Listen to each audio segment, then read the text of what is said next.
గోర ప్రగతి ఛానల్ ప్రేక్షకులకు స్వాగతం. ఈరోజు మనం జనావాసాల్లో జంతువులు అనే అంశం గురించి తెలుసుకుందాం. అడవుల్లో ఉండాల్సిన వన్యమృగాలు కొంతకాలంగా జనావాసాల బాట పడుతున్నాయి. దీంతో జనపదాలు గొల్లుమంటున్నాయి. తెగించి ఎదురు నిలిచినా, తెలియక ఎదురుపడినా బతుకుపై భరోసా లేనట్టే. దీంతో ప్రాణాలు అరచేతిలో పెట్టుకుని పరుగులు తీయాల్సిన స్థితి. చిత్తూరు జిల్లాలో ఏనుగు దాడిలో 3 మరణించిన, తిరుమల కొండల్లో అభం శుభం తెలియని పసిపాప చిరుతకు బలైన, వందలాది ఎకరాల్లో పంట పొలాలు ధ్వంసమైన, ఆ మూల నుండి ఈ మూల వరకు ప్రతిరోజు రాష్ట్రంలో ఏదో ఒక ప్రాంతంలో వన్యమృగాలు సంచరిస్తున్నట్లు వార్తలు వస్తున్నా కారణం ఒక్కటే. అది మృగాలకి మనుషులకి మధ్య పెరుగుతున్న ఘర్షణ, అనివార్యంగా మారుతున్న మనుగడ పోరాటం.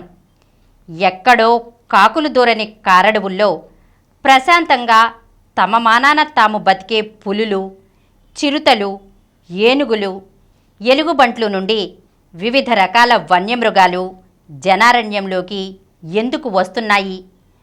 మనకు సమస్యగా ఎందుకు మారుతున్నాయి? ఈ సంఘర్షణకు పరిష్కారం లేదా? అసలు ఈ దుస్థితికి కారణం ఏమిటి? వీటి గురించి ఇప్పుడు తెలుసుకుందాం. వన్యమృగాలు జనావాసాల్లోకి రావడం అనేది ఇప్పటికిప్పుడు పుట్టుకొచ్చిన సమస్యేమీ కాదు. అటవీ ప్రాంతాలకి సమీపంలో ఉండే గ్రామాల ప్రజలకు వన్యమృగాలు తారసపడటం అనేది సహజమే. అయితే అది మృగాలకు మనుషులకు మధ్య ఘర్షణగా మారే సందర్భాలు మాత్రం అరుదు. పొరపాటున గ్రామాల్లోకి వన్యమృగాలు వచ్చినా మనిషి తారసపడగానే అవి వెనక్కి తగ్గేవి. అనివార్యంగా జనావాసాలను దాటాల్సి వచ్చినా సాధ్యమైనంత మేరకు మనిషి కంటపడకుండా వెళ్ళిపోతాయి. అడవులకు సమీపంలో నివసించే చెంచులను, గిరిజనులను అడిగితే ఇటువంటి సంఘటనలను కోకొల్లలు చెబుతారు. కొన్ని సంవత్సరాలుగా ఈ పరిస్థితిలో మార్పు వస్తోంది. కిలోమీటర్ల దూరం జనావాసాల్లోకి వన్యమృగాలు వచ్చేస్తున్నాయి. ఆ మేరకు మనుషులకు మృగాలకు మధ్య జరుగుతున్న ఘర్షణలు పెరుగుతున్నాయి. జంతువుల దాడుల్లో మనుషులు, మనుషుల దాడుల్లో జంతువులు మరణిస్తున్న సంఘటనలు పెరుగుతున్నాయి. నేషనల్ క్రైమ్ రికార్డ్స్ బ్యూరో విడుదల చేసిన గణాంకాల ప్రకారం 2017 నుండి 2021 సంవత్సరాల మధ్యకాలంలో వన్యమృగాల బారిన పడి రాష్ట్రంలో 139 మంది మరణించారు. మృతులలో పురుషులే ఎక్కువ. ఏ జంతువుల బారిన పడి ఈ మరణాలు చోటు చేసుకున్నాయి అన్నది ఎన్సీఆర్బీ అధికారికంగా ప్రకటించలేదు. అయితే అటవీ పోలీస్ అధికారులు చెబుతున్న సమాచారం ప్రకారం ఏనుగులు, ఎలుగుబంట్లు దాడుల కారణంగానే ఈ మరణాలు చోటు చేసుకున్నాయి. ఇటీవల కాలంలో చర్చనీయాంశమైన చిరుతలు, పులుల దాడుల్లో మనుషులు మృతి చెందిన సంఘటనలు దాదాపుగా లేవనే చెప్పవచ్చు. ఇటీవల తిరుమలలో జరిగిన దురదృష్టకర సంఘటన దీనికి మినహాయింపు. రాష్ట్రంలో 2-3 జిల్లాల ఏనుగుల గుంపుల బారిన తరచూ పడుతున్నట్లు ఎన్సీఆర్బీ నివేదికలను పరిశీలిస్తే అర్థమవుతుంది. సంవత్సరానికి సుమారుగా 30 మంది వన్యమృగాల బారిన పడి ప్రాణాలు కోల్పోతున్నారు. 2018వ సంవత్సరంలో 31 మంది, 2019లో 25 మంది, 2020లో 32 మంది మరణించారు. అనధికారికంగా మరికొన్ని సంఘటనలు చోటు చేసుకుని ఉండవచ్చు. శ్రీకాకుళం జిల్లాలో ఏనుగులు, ఎలుగుబంట్లు దాడులు తరచూ చోటు చేసుకుంటున్నాయి. 4 ఏనుగుల మంద ఈ ప్రాంతంలో తిరుగుతున్నట్లు వార్తలు వచ్చాయి. మన్యం, పార్వతీపురం జిల్లాలో కొద్ది రోజుల క్రితం 6 ఏనుగులు కనిపించాయి. ఉమ్మడి విజయనగరం జిల్లాల్లో గడిచిన 5 సంవత్సరాల కాలంలో ఏనుగుల దాడిలో 6 రైతులు మరణించారు. వీటిని బంధించడానికి వచ్చిన ఒక ట్రాకర్ కూడా మృత్యువాత పడ్డారు. శ్రీకాకుళం జిల్లాలో 5 సంవత్సరాల కాలంలో 10 మంది రైతులు మరణించినట్లు సమాచారం. విజయనగరం జిల్లాలో గత ఏడాది పెద్దపుల్ల సంచారం కలకలం రేపగా ఈ ఏడాది శ్రీకాకుళం జిల్లాలో కూడా పెద్దపులి కనిపించినట్లు వార్తలు రావడం చర్చనీయాంశంగా మారాయి. కౌండిన్యా వైల్డ్ లైఫ్ శాంచురీ నుండి చిత్తూరు జిల్లాలోని పలు ప్రాంతాల్లోకి ఏనుగుల రాకపోకలు కొనసాగుతున్నాయి. తమిళనాడు, కర్ణాటక నుండి కూడా ఈ ప్రాంతంలోకి ఏనుగులు వస్తున్నాయి. ఇలా వచ్చిన ఓ ఒంటరి ఏనుగు బారిన పడి చిత్తూరు జిల్లాలో కొద్ది రోజుల క్రితం 3 మరణించిన సంగతి తెలిసిందే. మనిషికి మృగాలకు మధ్య జరుగుతున్న ఈ ఘర్షణలో నష్టపోతున్నది మనిషేనా? కాదు, మృగాలు కూడా అన్నది ఈ ప్రశ్నకు సమాధానం. ఇప్పటికే కొన్ని జంతువులు ఊసు కూడా లేకుండా నిర్మూలన జరిగింది. ఇది మనం చేసిన పనే. చీతా దీనికి ఉదాహరణ. మన దేశంలో చీతాల జాతి పూర్తిగా అంతరించిపోవడంతో విదేశాల నుండి దిగుమతి చేసుకున్న విషయం తెలిసిందే. అధికారిక లెక్కల ప్రకారం 2018-19 నుండి 2020-21 వరకు దేశవ్యాప్తంగా 222 ఏనుగులు విద్యుద్ఘాతంతో చనిపోయాయి. రైళ్లు ఢీకొనడం వల్ల 45, వేటగాళ్ల కారణంగా 29, విషాహారం తినడం వల్ల 11 ఏనుగులు మరణించాయి. విద్యుద్ఘాతం వల్ల చోటు చేసుకున్న ఏనుగుల మరణాల్లో ఒడిశా మొదటి స్థానంలో ఉంది. ఆ రాష్ట్రంలో 41 ఏనుగులు కరెంట్ షాక్ కారణంగా మరణించాయి. ఆ తర్వాత స్థానాల్లో తమిళనాడు, అస్సాం ఉన్నాయి. ఈ కాలంలోనే ఏనుగుల దాడుల వల్ల దేశవ్యాప్తంగా 1579 మంది మరణించారు. ఈ తరహా మరణాల్లో ఒడిశా మొదటి స్థానంలో ఉంది. ఆ రాష్ట్రంలో ఏనుగుల దాడి కారణంగా 3 సంవత్సరాల్లో 322 మంది చనిపోయారు. 291 మరణాలతో జార్ఖండ్, 240 మరణాలతో పశ్చిమ బెంగాల్, 229 మరణాలతో అస్సాం ఆ తర్వాత స్థానాల్లో ఉన్నాయి. మన రాష్ట్రంలో పాత అనంతపురం జిల్లాలోనే మడకసిర సమీపంలో ఆగస్టు నెలలో విషాహారం తిని మృతి చెందిన 2 చిరుతల మృతదేహాలు దొరికాయి. చిత్తూరు జిల్లాలోనే రామకుప్పం సమీపంలో ఒక చిరుత అస్థిపంజరం లభించింది. ఏనుగుల దాడిలో మరణించిన మనుషులు 2019-2020లో 585 అయితే 2020-21లో 461, 2021-22లో 533 మంది. రైలు ప్రమాదాల్లో ఏనుగులు 2019-2020లో 19 అయితే 2020-21లో 14, 2021-22లో 12 మరణించాయి. విద్యుద్ఘాతం వల్ల ఏనుగులు 2019-20లో 81 అయితే 20-21లో 76, 21-22లో 65 మృతి చెందాయి.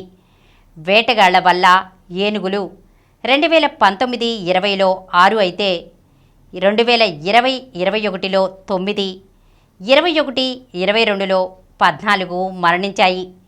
విషాహారం వల్ల ఏనుగులు 2019-20లో 6 అయితే 20-21లో 9, 21-22లో 14 మృత్యువాత పడ్డాయి. పెద్ద పులుల సంగతి కూడా ఇంతే. 2019-21 మధ్య 29 పులులు వేటగాళ్ల బారిన పడి మృతి చెందాయి.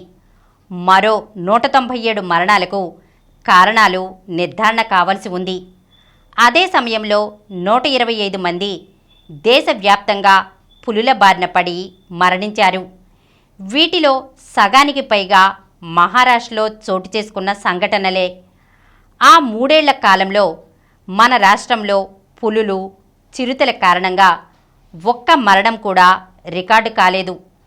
పులుల కారణంగా 2019-20లో 50 మంది చనిపోతే 20-21లో 44 మంది మృత్యువాత పడ్డారు.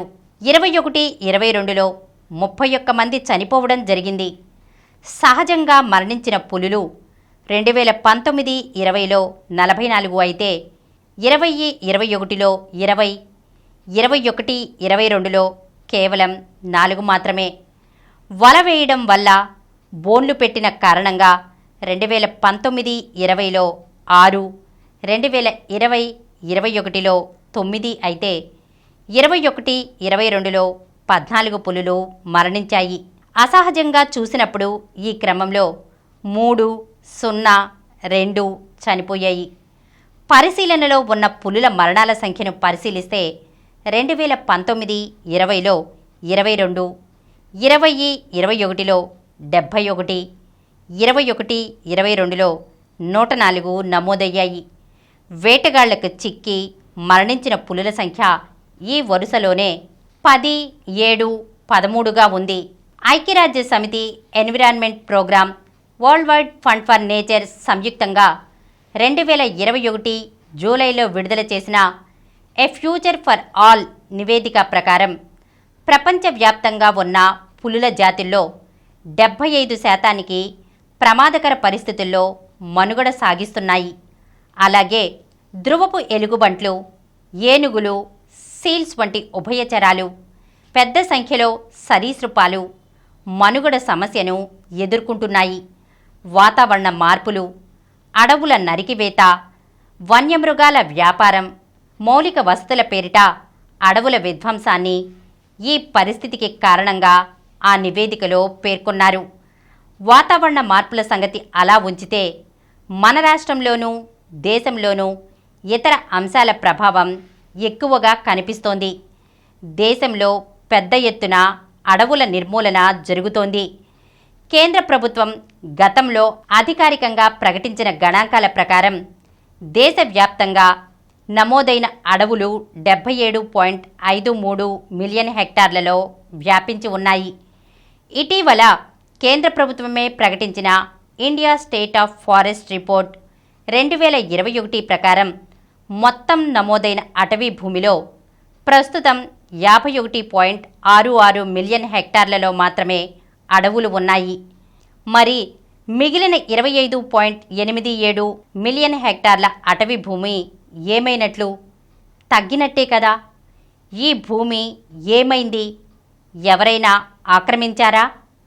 అభివృద్ధి పేరుతో కంపెనీలకు కేటాయించారా అన్న ప్రశ్నలకు ఆ నివేదిక జవాబు ఇవ్వలేదు. ఈ పరిణామం మన రాష్ట్రంతో పాటు పొరుగు రాష్ట్రాల్లోనూ కొనసాగింది.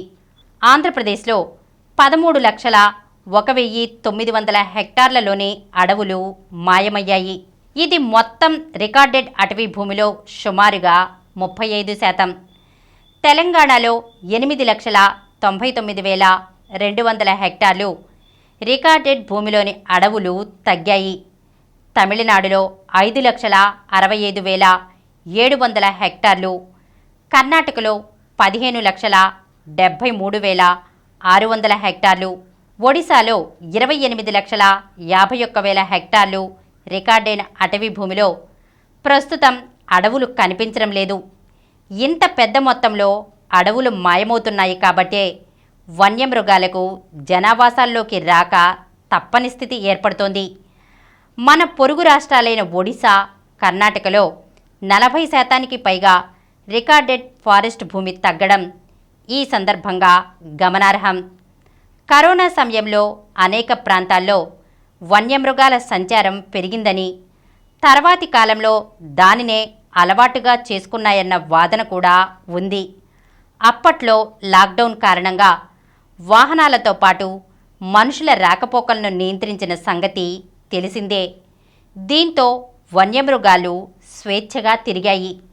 వివిధ దేశాల్లో ఉన్న నిపుణులు కలిసి సంయుక్తంగా అకాడమిక్ జర్నల్ సైన్స్లో ఇటీవల ప్రచురించిన అధ్యయనం ప్రకారం సాధారణంగా తిరిగేదానికన్నా రెట్టింపు విస్తీర్ణంలో కరోనా సమయంలో వన్యమృగాల కదలికలు నమోదయ్యాయి.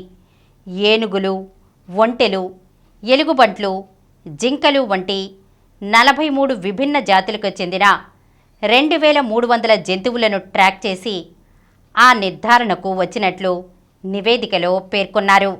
ఆ సమయంలోనే మానవ నివాస ప్రాంతాల్లో సులభంగా ఆహారం దొరకడాన్ని గమనించిన వన్యమృగాలు ఆ తర్వాత కూడా దానికే ప్రయత్నిస్తున్నాయని, అందువల్లే జనావాసాలకు సమీపంగా వస్తున్నాయని అంటున్నారు. మనుషులకు వన్యప్రాణులకు మధ్య తలెత్తుతున్న ఈ ఘర్షణను సాధ్యమైనంత మేరకు తగ్గించవచ్చు. అయితే ఆ దిశలో చొరవ చేయాల్సింది మనుషులే. స్థానిక ప్రజలను ఈ కృషిలో భాగస్వాముల్ని చేయడం ద్వారా అనేక దేశాలు ఈ సమస్యను సాధ్యమైనంత మేర తగ్గించాయి.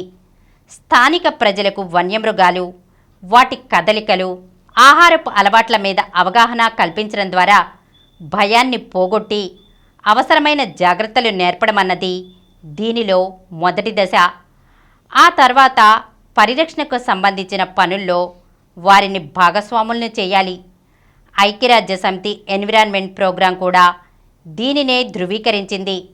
స్థానిక సమాజాలను ఈ కృషిలో భాగస్వాముల్ని చేయడం ద్వారా పర్యావరణాన్ని, జీవ వైవిధ్యాన్ని పరిరక్షించడం సాధ్యమవుతుందని, సుస్థిరాభివృద్ధికి బాటలు వేస్తుందని పేర్కొంది. రాష్ట్ర అటవీ శాఖ additional principal chief conservator Shantipriya Pandey కూడా ఇదే విషయాన్ని ధృవీకరించారు. ఈ దిశలో రాష్ట్రంలో అనేక కార్యక్రమాలను చేపడుతున్నట్లు చెప్పారు.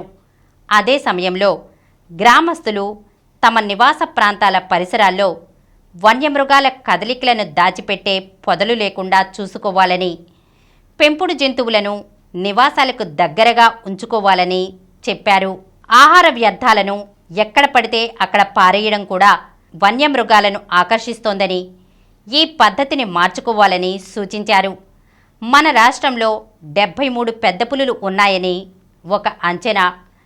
పొరుగు రాష్ట్రాల నుంచి వచ్చిపోయే వాటిని మినహాయిస్తే 50 నుండి 53 మధ్య వీటి సంఖ్య ఉంటుందని అటవీ శాఖ అధికారులు చెబుతున్నారు. 2018 గణాంకాల ప్రకారం మన రాష్ట్రంలో 1492 చిరుతలు ఉన్నాయి. ఇటీవల కాలంలో చర్చనీయాంశంగా మారిన శేషాచలం అడవుల్లో 40 నుండి 50 చిరుతలు మాత్రమే తిరుగుతున్నాయని అంచనా. కేంద్ర ప్రభుత్వం తాజాగా విడుదల చేసిన గణాంకాల ప్రకారం ఏనుగుల సంఖ్య రాష్ట్రంలో 70 నుండి 80 లోపే. ఇంత తక్కువ సంఖ్యలో ఉన్నాయి కాబట్టే వీటి పరిరక్షణ కీలకంగా మారింది.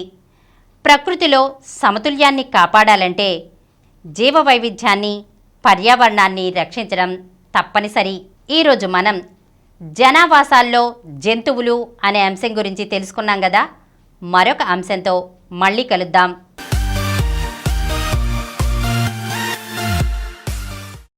ఈ కార్యక్రమం మీకు ఎంతో నచ్చింది కదా.